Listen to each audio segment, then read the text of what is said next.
Good Friday, everyone. This is Pastor Daniel McKee. It is so good to see you. I'm so glad that you tuned in. We're going to start a brand new series called What Now? What Now? So what do we do now? I'll tell you what, the answer is so simple.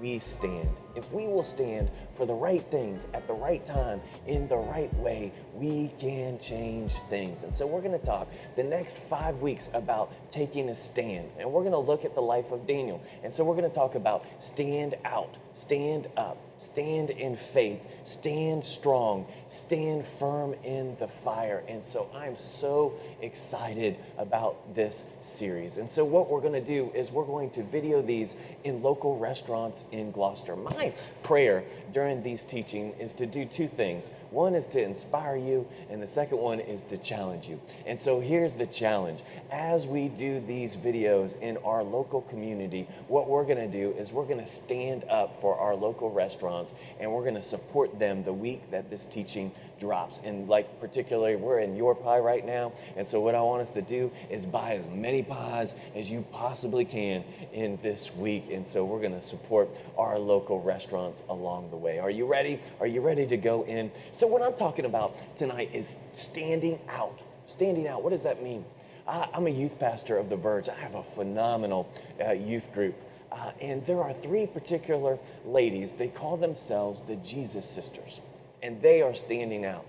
And they have this podcast, and what they do is they just talk about their relationship with Jesus, and they're fixing to launch a YouTube channel, Instagram, and it is just so cool to see them standing out for Jesus. They share their testimony. They talk about the good things that God is doing in their lives. They are making a stand for Jesus. When I'm talking about standing out, I'm talking about standing out for Jesus. What does that look like in your life and in my life? And what we can do is we can look at the life of Daniel because he stood out. So here's what I want you to do. I want you to turn to Daniel chapter 1. Daniel chapter 1. So we're going to be in Daniel chapter 1, and we're going to talk about that for a brief moment. So basically, Daniel chapter 1 presents us with three things. Well, first, it's the story.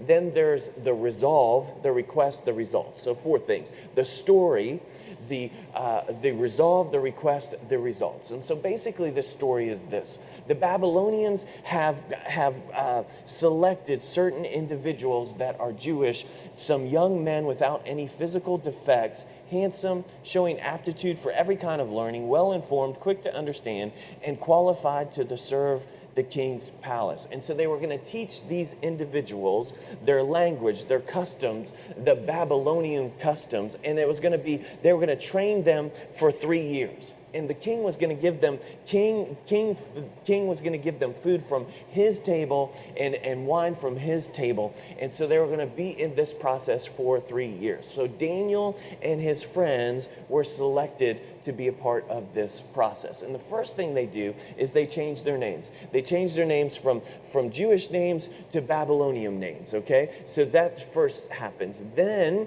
what happens in verse number 8 is Daniel says this statement, and I want to zone in on this particular statement that Daniel says, because this is where he begins to stand out, okay? So verse 8 says this, "But Daniel resolved not to defile himself with the royal food and wine." Daniel resolved not to defile himself. Now, why was it important that he not eat of the king's table? Well, here's the deal. In Jewish customs, he could not eat food that was sacrificed to other gods. And in this particular case, the king's table, their food, the wine, had been offered to other gods. So Daniel resolved, he predetermined that he was not going to eat food from the king's table. So there was this resolve. Now the resolve led to a request. The request that Daniel had was to the king official. He asked the king official, he said, what about if we eat fruits and vegetables during this time and not eat of the king's table? Now the king's official was like, I'm not quite sure, but Daniel says this, test me in this. Now listen, here's the deal. When you resolve to stand out for God, you're always going to be tested. One of the things that I love about Daniel is that his verbiage is so interesting here. He says, please test us in there. Let me read it to you. Please test your servants for 10 days. Give us nothing but vegetables to eat and water to drink. Then compare our appearance with that of the young men who eat of the royal food, and treat your servants in accordance with what you see." So he agreed to and tested them for 10 days. At the end of the 10 days, they looked healthier and better nourished than any of the young men who ate the royal food. Your resolve will always lead to a test. And in this particular case, Daniel and his friends looked healthier than everybody around us. So then the king official says, "Okay, here's the deal. You don't have to eat of the king's table. You can eat fruits and vegetables." So then years passed by. They finished the program, and now they're standing before the king. So you have the story, you have the resolve, you have the request, and now what are the results? The king talked with them. This is in later down, verse 19. The king talked with them, and he found none equal to Daniel and his friends. Matter of fact, they said that they were 10 times healthier in all aspects. Intellect, they were far superseded any of their competition. You see, here's the deal.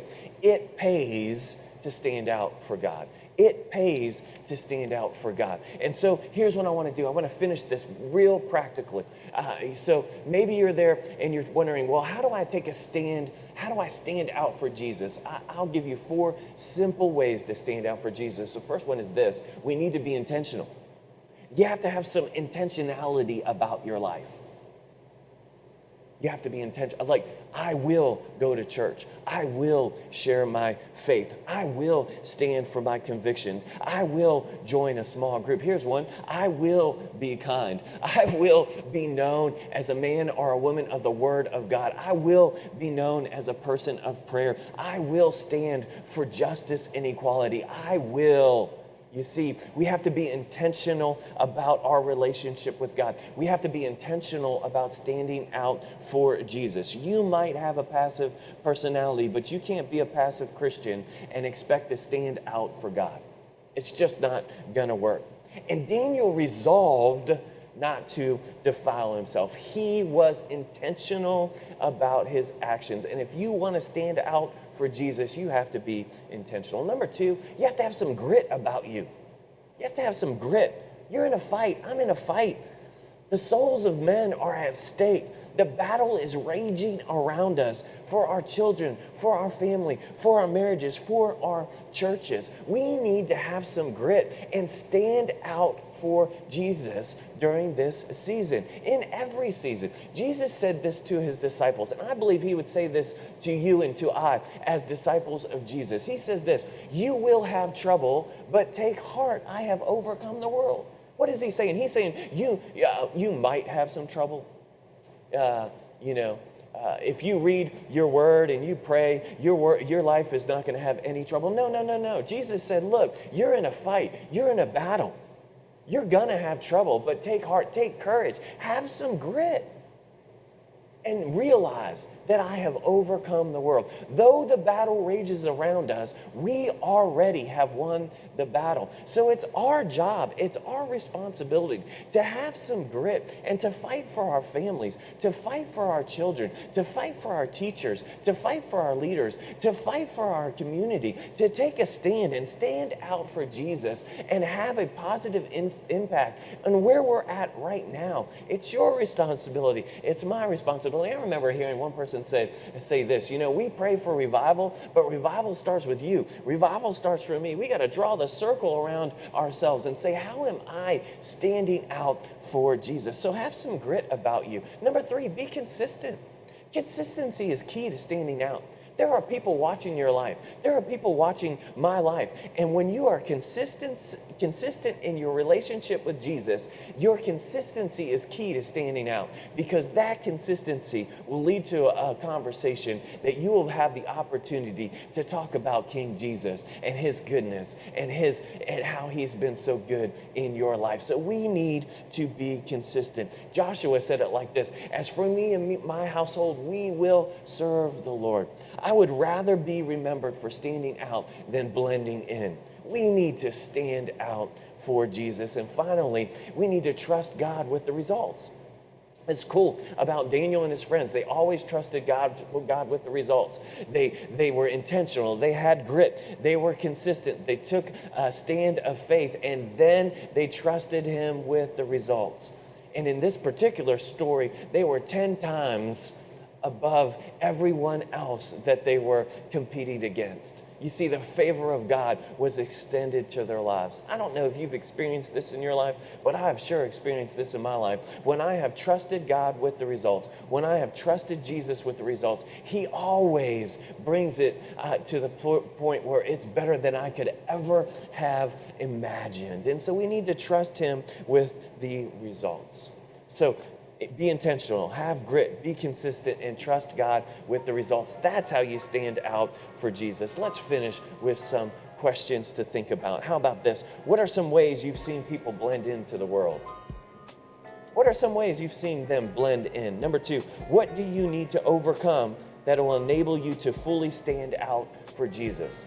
What do you need to resolve to do and resolve not to do? What are some practical ways to stand out for Jesus? Well, I'll tell you, a practical way this week you can stand out for Jesus is to come by Your Pie and support this local business. You can stand out for Jesus that way. And what steps will you take this week to stand out for Jesus? I'm so glad that you tuned in this evening. It's so great to see you. Here's what I would like for you to do. I would like you for comment below, maybe on some ways you're going to stand out for Jesus this week, and come support Your Pie this week. And I want you to know, on September 8th, a group of my friends, and you're my friends, we are all going to meet at Your Pie September 8th at 12 o'clock, and we're going to support Your Pie by buying a bunch of pizzas. And guess what? Maybe if you come by, I'll buy your pie. All right, it's so great to see you. I look forward to talking to you next week. God bless you. Peace out.